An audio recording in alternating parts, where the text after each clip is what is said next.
Outstanding work by your guys, going 14-0 in conference play. What can you say about just the level of consistency that these guys showed during conference play? I think you hit on the head. I mean, inspired by their consistency for sure, and they like to have fun. So, to have that fun and then to be able to be consistent. We kind of started the season with that theme. Let's make sure we're locked in when we need to be locked in, and then, don't forget about having fun. You got to have fun. Some of those cold nights and those midweek doubleheaders, and as I was talking earlier, three games that went into extra innings, and I think some of that looseness and that fun spirit alongside that consistency and hard work has paid off. Yeah. You mentioned some of those challenges, a lot of the midweek games, the doubleheaders, and you really challenged yourselves during the out-of-conference portion of your schedule. How do you feel like that helps sharpen this team, especially knowing sectionals are on deck this week?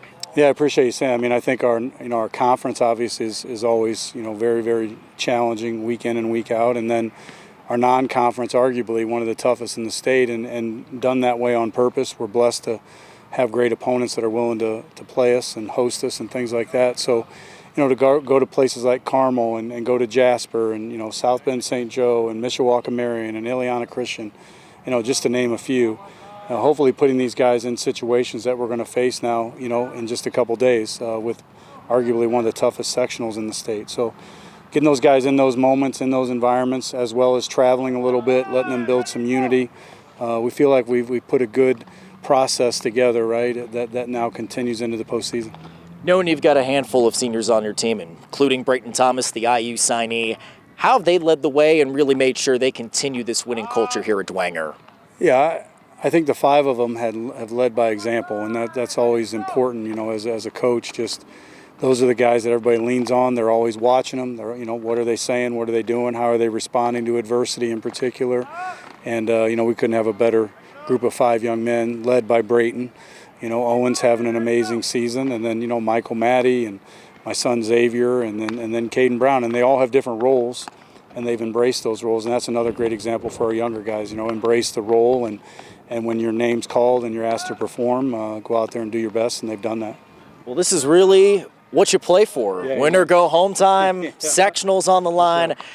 Just how sharp are these guys? How prepared are they just to take on, just that win or go home mentality that sectionals provide?